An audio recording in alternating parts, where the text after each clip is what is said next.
The moment I knew something was seriously wrong was the phone call from my mother on a Wednesday afternoon in October.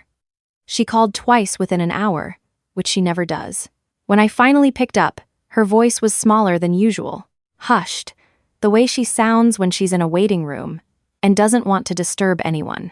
"I just wanted to ask," she said, "when did you say the new family is supposed to move in?" I was sitting at my desk in my home office, one screen showing a project timeline and the other open to a client email I'd been half composing. I put both on pause. "What new family? Mom? Your sister-in-law said the house sold. She mentioned a closing date sometime this month." Mom paused. "She said you needed the money for an investment. We've been looking at apartments nearby. The one on Clearfield has laundry in the building." I was already standing up and reaching for my keys before she finished the sentence. To understand why those words felt like the floor dropping out from under me, you have to understand what the house is. Not in dollars, though the number was real enough: a 4-bedroom craftsman on a quiet street in Asheville, North Carolina, with a wraparound porch facing east so my father could drink his coffee watching the mountains lighten at sunrise. I had found it on a Tuesday in February, listed by an estate sale company, and I had driven 4 hours that same afternoon to walk through it before anyone else could. I had been saving for 3 years. Not for myself. I had my own apartment, my own life, my own 401k quietly growing in the background. This was a different kind of saving, the deliberate, purposeful kind that comes from knowing exactly what you're building toward. I work in logistics software. It's not glamorous, but it pays well. And I'd spent those 3 years turning a significant portion of every paycheck into a fund I thought of privately as the finish line. My parents had spent their entire adult lives in a rented duplex in Knoxville. My father drove trucks for 30 years.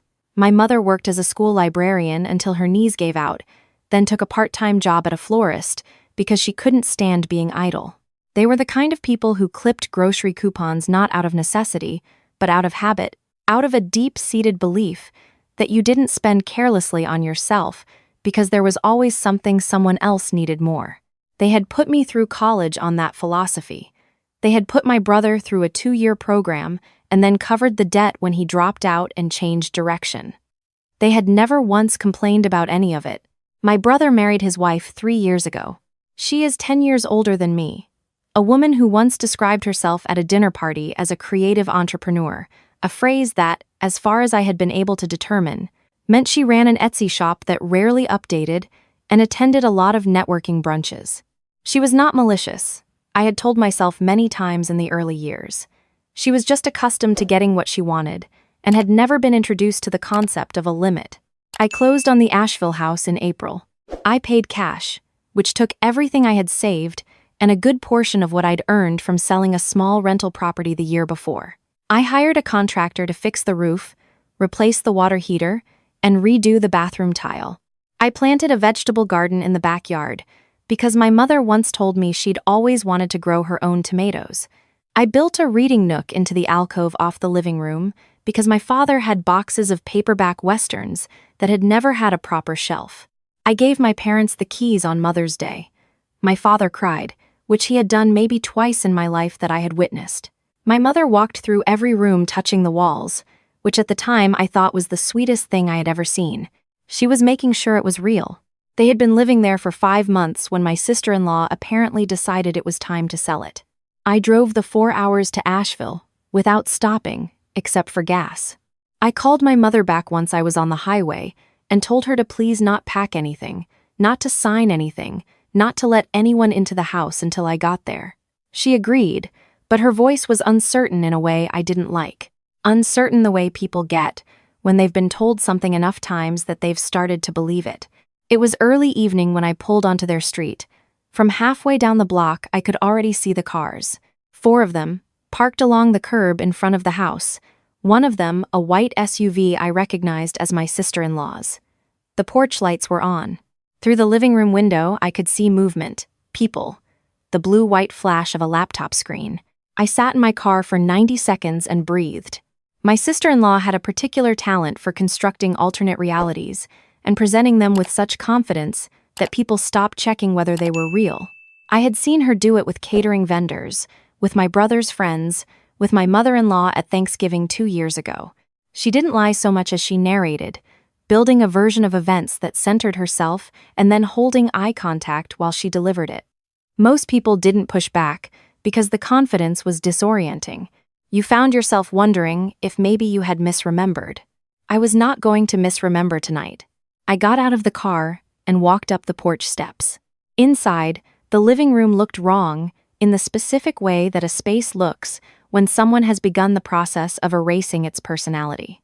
My mother's framed watercolors, the ones she'd collected at craft fairs over 20 years, were stacked against the wall in the hallway. In their place on the living room wall hung 2 large canvas prints, abstract shapes in gray and beige, still in the shopping bag packaging, leaning beside them.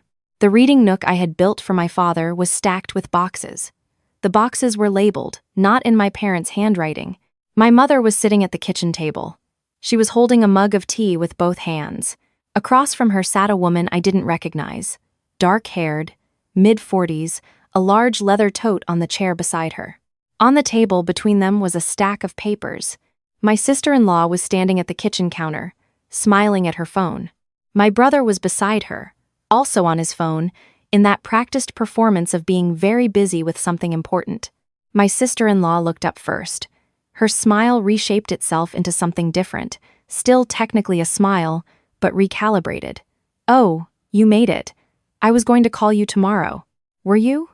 I looked at the papers on the table. Then I looked at my mother. "Mom, has anyone asked you to sign anything?" The woman with the leather tote straightened.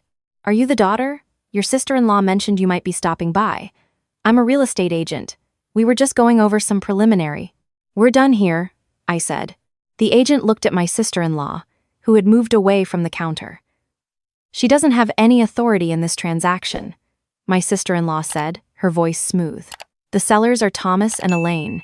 She nodded toward my parents. "We're facilitating on their behalf." Facilitating. They're elderly. They don't fully understand the market, the maintenance costs, They're 68 and 66, I said, and they're sitting right here. My mother set down her mug. She looked at me, then at my sister-in-law, and I could see in her expression the particular exhaustion of a woman who had been managed for weeks, who had been gently, persistently redirected every time she asked a question, until she had stopped asking questions. I turned to my brother. "How long has this been going on?" He looked at his phone. "Georgia. Let's not. Don't call me Georgia. My name is not Georgia. I am telling this story in the first person, but I will tell you that my brother saying the wrong name was a nervous habit he'd had since childhood, a verbal tic that meant he knew he was in trouble." "How long?" He rubbed the back of his neck. "A few weeks. We thought that the house was too much for them to manage alone, with everything going on. And honestly, the market right now..." "The market," I repeated. "It's a good time to sell," my sister-in-law said, recovering her composure. She pulled out a chair and sat down across from me, folding her hands on the table in a posture I recognized from years of watching her run family meetings that no one had invited her to run. "You bought this property as a gift, which was generous. But practically speaking, your parents don't drive anymore. The nearest grocery store is 12 minutes away. The yard maintenance alone is..." "I hired a lawn service," I said, "prepaid for 2 years." Brief pause. She adjusted. "The property taxes are current. I pay them quarterly. The insurance, annual policy, paid in full, renewed last month." She looked at the agent. The agent looked at the papers. "The reality," my sister-in-law said, turning back to me, her voice dropping to a register she used when she wanted to sound reasonable, "is that your parents have a very valuable asset they're not fully utilizing. We found a buyer. A fair offer. The proceeds would set them up comfortably in a smaller place, something with less upkeep, a community for their age group. It's a practical decision." "And what happens to the proceeds?" I asked. "They'd be held in a joint account. We'd help manage. You'd help manage my parents' money." She smiled. "We're family." I looked at my mother again. "Mom, did you agree to this?" My mother was quiet for a moment. Then she said, very carefully, "She said you wanted us to sell. She said you'd explained it to your brother, and that the money would help with some investment you needed to make." She said you felt bad about it, but the timing was important. The room was very still. I never said that, I said. Mom. I never had that conversation. Not with her, not with anyone. My mother's face changed. Slowly, like a window fogging and then clearing. She looked at my sister-in-law. My sister-in-law did not look at her. She was looking at me. The warm, reasonable expression had been replaced by something harder. This is getting dramatic for no reason. The offer is good. Your parents could be in a maintenance-free community by spring. Why is that a problem?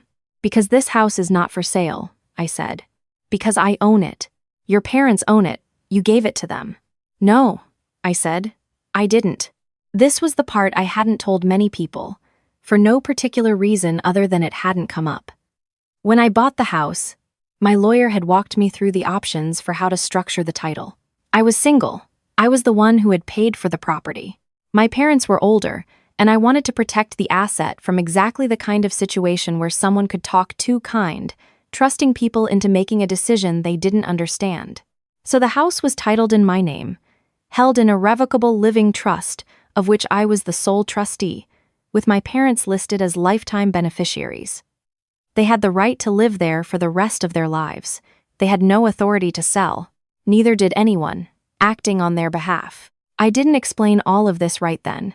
I just said, pull up the county register. The deed is public record. Look up the property address. The agent typed on her laptop. Then, she stopped typing. My sister-in-law leaned over to look at the screen. She read for a moment, then she straightened up. That's not right, she said. That must be outdated. It was recorded 6 months ago, the day after closing. You said it was their house. You said it was a gift. I said they could live here. That is not the same thing. She looked at my brother. Did you know about this? He opened his mouth, closed it. He had the expression of a man who was calculating very quickly how much of this was going to land on him. She mentioned a trust. I didn't think it was. I didn't realize. You told me it was fully transferred to them. Her voice had a new edge in it, directed at him now. You said we could approach them about selling.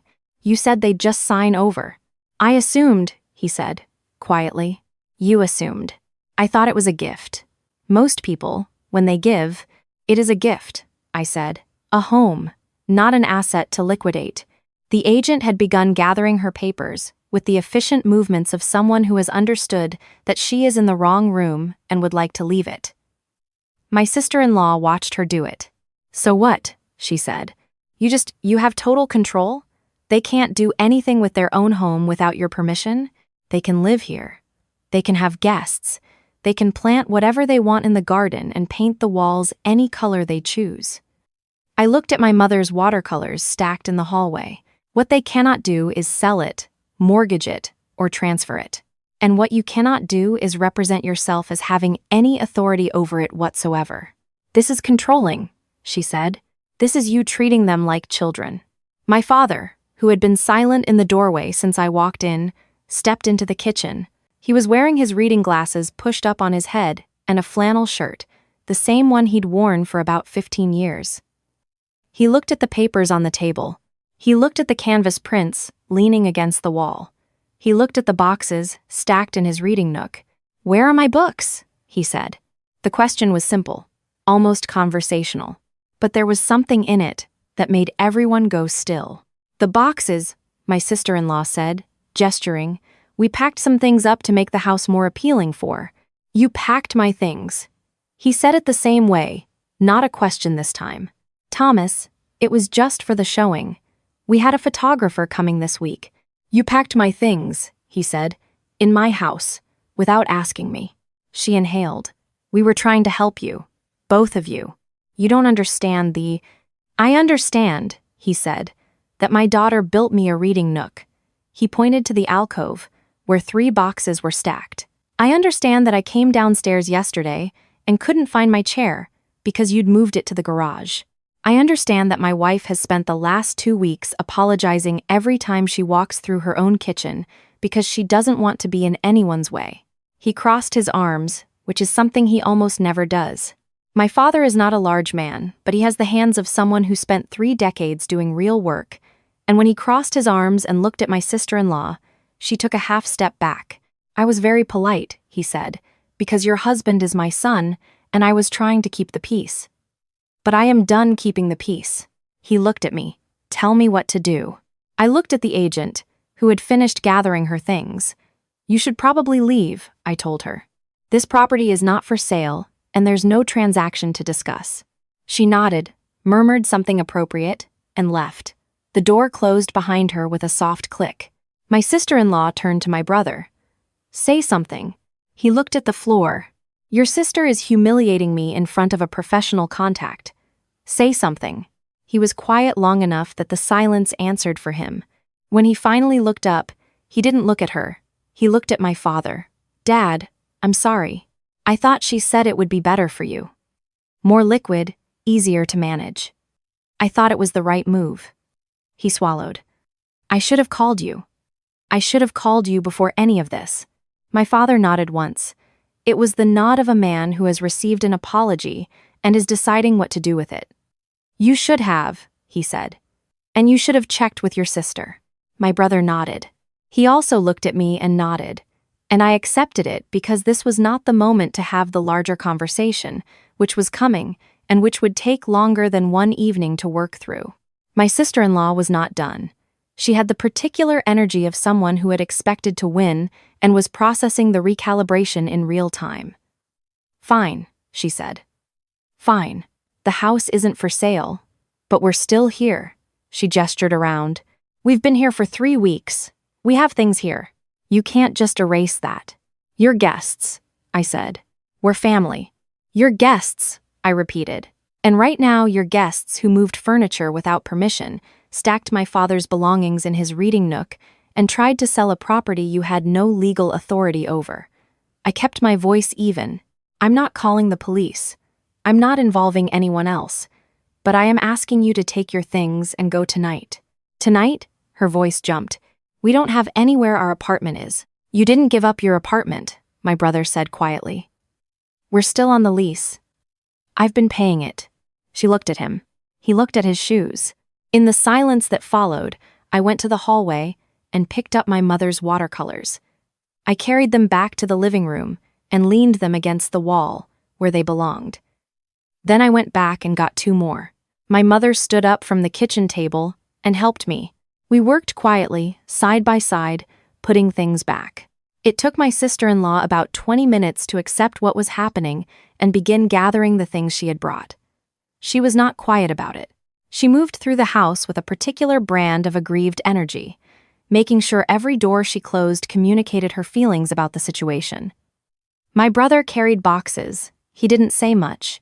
At one point, he paused next to me in the hallway and said, low enough that only I could hear, she told me it was what you wanted. She said you'd talked about it and agreed it was the practical choice. She lied to you, I said. He nodded. He knew. He had probably known for a while, in the way people know things they have not yet decided to act on. I'll call you, he said. This week. Okay. He carried the last box out. The door closed. I locked it. The house was quiet. My mother sat back down at the kitchen table. My father went to the reading nook, moved the remaining boxes aside, and retrieved his paperback from where it had apparently been tucked safely behind the water heater access panel because he had hidden it there, because he had known something wasn't right.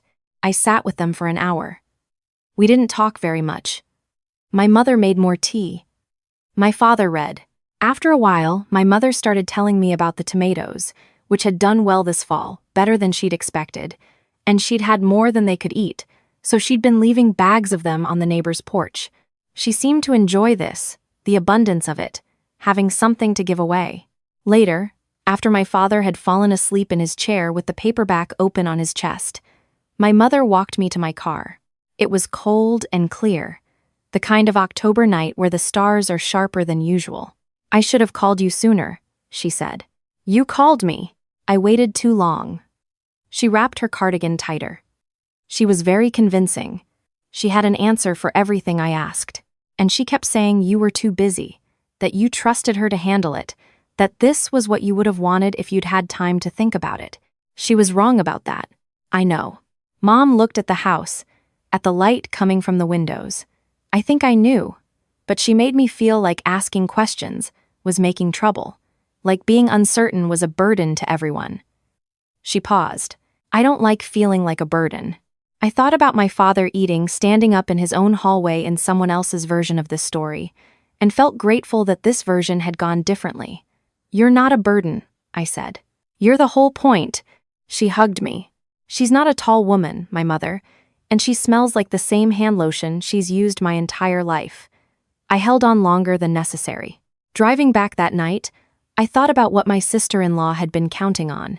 She had been counting on my parents' politeness, their deep-seated reluctance to make trouble, their trust in family, their uncertainty about legal and financial matters they had never had reason to learn. She had been counting on my brother's passivity and my absence. She had built a version of events specific enough to sound official and delivered it with enough confidence that everyone around her had stopped checking whether it was true. What she hadn't counted on was the deed, or on my father hiding his paperback behind the access panel. 3 months later, my brother called me on a Sunday morning. He was in Asheville. He had driven up to see my parents, not because anyone had asked him to, but because he wanted to. He and my sister-in-law were in couples counseling. Whether the marriage would survive was something he said he genuinely didn't know yet, and I believed him because his voice had the quality of someone who has stopped pretending certainty he doesn't have. He had mowed the grass. He and my father had driven to the hardware store together to look at a workbench my father had been thinking about. My mother had sent him home with tomatoes. She seemed good, he said. They both did. They are, I said. They really are. The garden is still producing. My father finally got his workbench. The reading nook is exactly what it was supposed to be. Full of paperback westerns, good lamp angled just right. My father's footprint worn into the cushion from months of regular use. My mother's watercolors are back on the walls. I visited last month and sat on the porch with them as the sun came up over the mountains. My father had his coffee. My mother was in her gardening gloves already, impatient to get to the tomatoes before it got warm. They didn't thank me again, because we were past the part where that was necessary.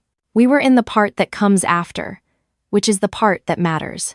The just being there part. I had bought that house with money. I had kept it with paperwork. But what was happening on that porch, in that particular light, with those two particular people who had spent their whole lives giving things away, that was something I hadn't built so much as uncovered. It had been there all along, waiting for the space to exist. I just made sure no one took the space away.